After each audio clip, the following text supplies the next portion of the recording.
Bet you don't know which Bears player is getting betrayed by fantasy football while we tackle our biggest weakness. A brilliant tight end treated like trash, a veteran on the offensive line shutting critics up in a brutal way. And the moment. Our QB shouted, "I got it!" All in 60 explosive seconds. If you think Chicago doesn't stand a chance in the NFC North in 2025, wait until you see the secret weapon Ben Johnson has kept hidden in the shadows. Listen closely. This is exclusive, urgent, and will define your view of the season. And what if I tell you the third news reveals a secret even the most loyal fans will doubt? Smash that like button NOW. Subscribe before your algorithm sabotages you. And hold your breath till the end. It might be your last chance to understand why the Bears are going to dominate the league. Colston Loveland is getting completely disrespected in fantasy football, and it's driving me crazy. Can you believe a tight end picked 10th overall is being treated like a late-round pick? It's total madness that drives me nuts every time I think about it. Let me explain why this bothers me so much and why you should be paying attention. Ben Johnson, the same offensive coordinator who turned Sam Laporta into an absolute monster in Detroit, personally selected Loveland. Do you think that was a coincidence?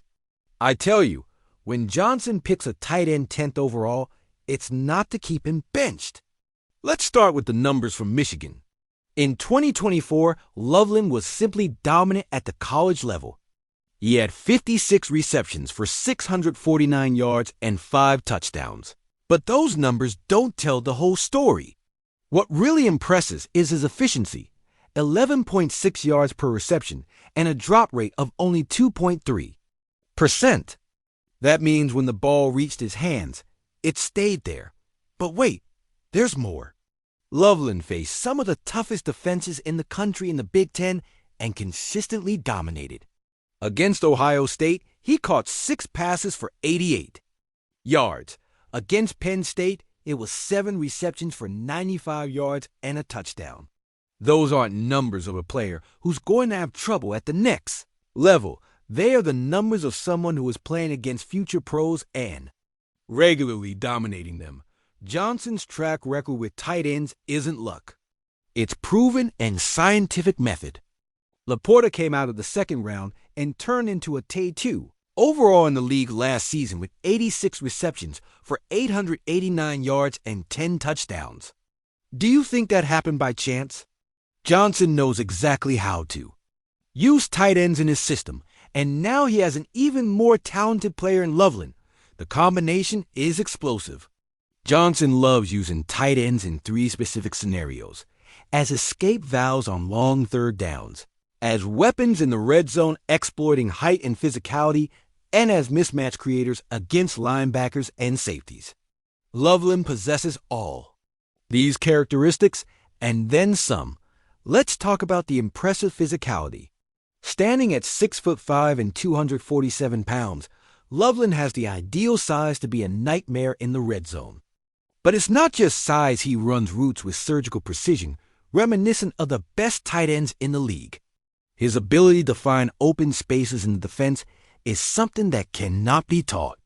It's natural instinct. What excites me the most is the perfect timing of this situation. Chicago isn't rebuilding. They're competing now.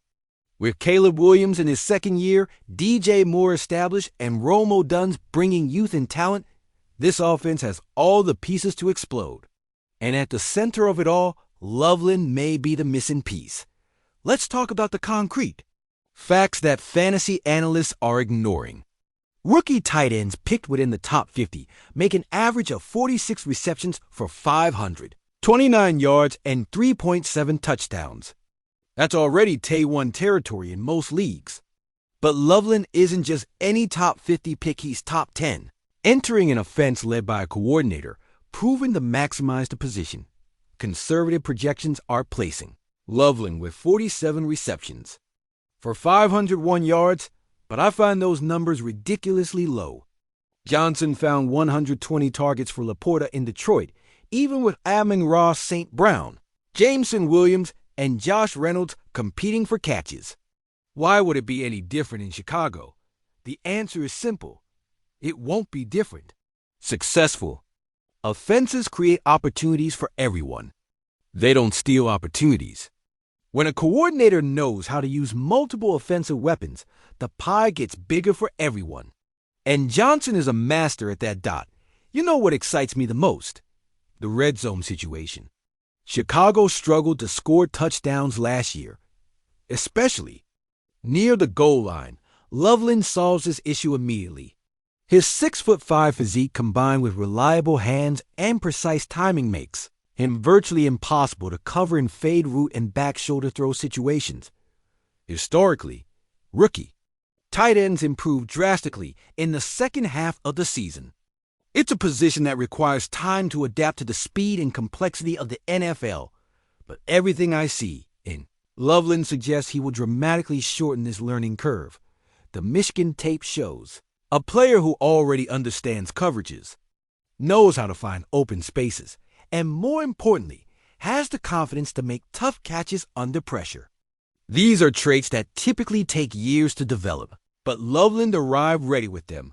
I predict that by week 8, Loveland will be among the top 5 tight ends in targets per game. And by the end of the season, he could easily be TE1. Overall, if everything goes right, the fantasy analysts sleeping on him now will be scrambling to trade for him after week 4. The opportunity is right in front of everyone. A first-round tight end, selected by a coordinator with a proven track record of success at the position, entering an offense that needs a weapon in the red zone, being treated like a developmental project. It's the greatest fantasy football value opportunity since Laporta himself last year. If this surprises you, just wait until you hear this. The left tackle battle is finally taking shape, and Braxton Jones might have just secured his starting position in a way no one expected. For weeks, this competition was tied with no clear favorite, leaving everyone nervous. The Bears moved Ozzie Trapelo to right tackle to prepare him as a swing tackle and gave Theo Benedette a real shot to compete on the left. It was a fluid situation that could have gone in any direction, but in the game against Buffalo, Jones showed why experience still counts a lot in this league, especially in such a critical position as left tackle. And Ben Johnson was crystal clear. This game would be decisive for the evaluation of the position. Do you know what it means when a coach says a game is decisive? It means the chances are over, and it's time to deliver results. And what happened? Jones allowed only 1 pressure in 14 snaps, while Benedette allowed 2 in 20 pass-blocking snaps. But the numbers don't tell the whole story. Let's dive into what really happened in that game. Jones faced some legitimate pass rushers from the Bills during his time on the field. Von Miller might not be what he once was, but he still has moves that can embarrass less experienced tackles. Jones not only held off the pressure, but also showed the kind of refined technique that only develops with NFL experience. What impresses me is the consistency Johnson mentioned after the game. He showed flashes of his former self, said the coach. Do you know what that means? It means Jones is returning to the level that made him a starter for 3 consecutive seasons, the same level that earned him respect in the league. Let's rewind a bit. When Jones entered the league as an undrafted free agent in 2022, no one expected much from him. But he not only earned the roster spot, but also became a starter and maintained the position for 3 straight years. That doesn't happen by chance in the NFL. It happens because the player has something special. What Jones has that is special is a combination of solid technique, high football IQ, and mental resilience. At the left tackle position, these traits are more important than pure athleticism. You can have the most athletic guy in the world, but if he doesn't understand stunts, can't communicate with the guard, and doesn't know how to recover when losing a rep, he won't last in the NFL. Experience matters in the NFL, especially on the offensive line. When you have a rookie quarterback like Caleb Williams, the last thing you want is instability in protection. Jones knows the system, knows the calls, knows the audibles, and even more importantly, knows how to communicate with the other linemen. Have you ever seen what happens when a rookie quarterback doesn't have consistent protection? It's total Disaster. Development halts, confidence plummets. And suddenly, you're looking at years of rebuilding instead of natural growth. Johnson knows this better than anyone. He worked with Jared Goff in Detroit, and one of their keys to success was offensive line stability. When the quarterback knows he has time to process the defense and make reads, everything becomes easier. It's basic football, but it's something. Many franchises forget. The move of Trapelo to right tackle also shows that Chicago has a clear plan. They're not just throwing players in the random positions. They're building depth and versatility. Trapelo can be the swing tackle that solves problems when injuries inevitably occur. And let's not forget about Benedette. He's improving every week and could be the future of the position. But for the 2025 season, with playoffs in mind and a rookie quarterback needing stability, Jones seems to be the smarter choice. The two pressures Benedette allowed weren't necessarily serious mistakes, but they showed a difference between potential and experience. Jones knows how to use his hands better, how to position his feet, how to anticipate pass rushers' moves. These are small details that make a giant difference at the highest level. Johnson also mentioned something interesting about recovery. There are two things. One is how to recover when that happens, and the other is how to slow down not to lose too fast. That's pure gold in terms of technical analysis. In the NFL, you're going to lose some reps. It's inevitable. The pass rushers are too good, too fast, too talented for you to win 100% of the time. What separates starters from backups is how they handle these situations. Jones knows how to recover quickly and make adjustments in the middle of the play. If Jones is really the biggest concern among our 5 starting offensive linemen, then we're in way better shape than most people think. A stable offensive line is the foundation of any successful offense, and it seems Chicago finally has that stability. The timing is also perfect. With Williams entering his second year and beginning to understand Johnson's system, having a reliable left tackle could be the difference between a normal development leap and an extraordinary jump. But here's what's really crazy. Caleb Williams finally had his eureka moment in Ben Johnson's offense, and it could change everything for our season in a way you're not prepared to understand. Johnson summed up Williams in 5 words. After the 38-0 win over Buffalo, he is really focused. Do you know what that means coming from a coach who doesn't shy away from criticism and has a reputation for being brutally honest about his players' performances? It means our number 1 quarterback finally understood the system in a way that goes far beyond the numbers. Williams completed 6 of 10 passes for 107 yards and a touchdown in just 2 drives. But these numbers, as impressive as they are, don't even tell half the real story. It was the way he played that left everyone in awe. Balanced, confident, precise, decisive, and more importantly, effective in a way that seemed natural. Let's break down these 2 drives play by play because they may have been the moment that defined the future of the franchise. In the first drive, Williams showed perfect pocket command, making 3 consecutive precise passes, including one for 23 yards to DJ Moore, on a 3rd down situation that displayed veteran-like timing and anticipation. In the second drive, it was even better. The touchdown pass to Roma Duns was a masterpiece, a perfect back shoulder throw in tight coverage, the kind you only see experienced quarterbacks make with total confidence. The ball placement was surgical, placed exactly where only the receiver could catch it. But what impressed me the most were not the completed passes. It was the decisions. Williams had 2 situations where the first option wasn't available, and in both, he quickly progressed to the second and third options without hesitation. That's something that usually takes years to develop, but he was doing it as if it were second nature. Whenever you're a young player, there are usually some steps forward and 1 step back, admitted Johnson after the game. This was an honest admission of the struggles Williams faced during training camp. Not everything was rosy. There were bad days, questionable decisions, off timing, all the usual things rookies go through. But then Johnson said something that gave me chills. The 3 days of practice this week and this game were the most he's ever accumulated good days in a row so far. Do you realize the importance of that statement? Williams didn't just have a good game, he had an entire week of consistency, and that completely changed the perspective. When a rookie quarterback starts stringing together good practices and good games, that's when the magic happens. It's the moment where everything they were theoretically learning starts making sense practically. It's the moment they stop thinking and start reacting instinctively. I've covered this league for years and can recognize these moments when they happen. It's like a light suddenly turns on.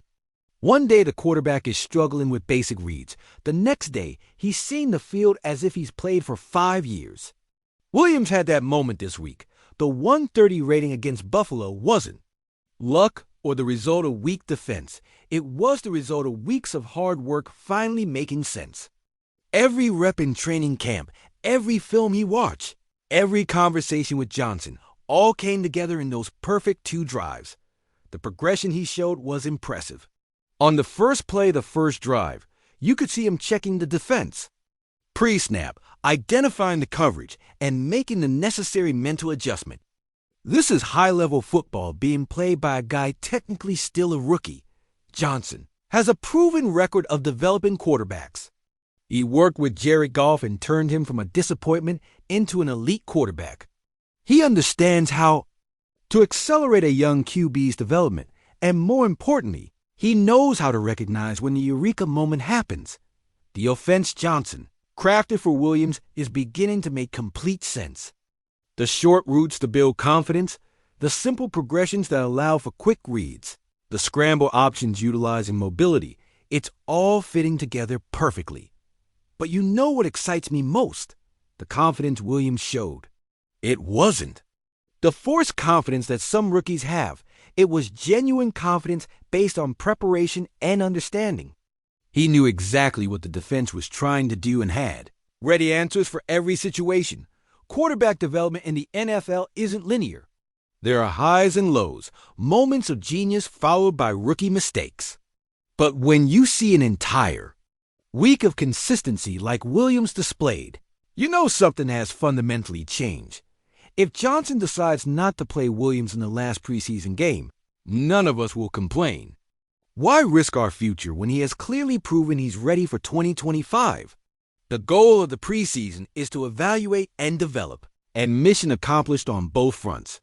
The combination of Williams finding his rhythm, Jones solidifying the offensive line, and Loveland ready to be an immediate weapon creates a situation where Chicago can truly compete in 2025.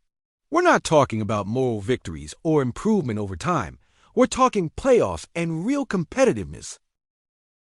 So tell me in the comments, do you think Loveland will be the fantasy football revelation this season? Did Jones really secure the starting left tackle position? And most importantly, did Williams finally grasp Johnson's offense? And are we ready to make noise in the playoffs?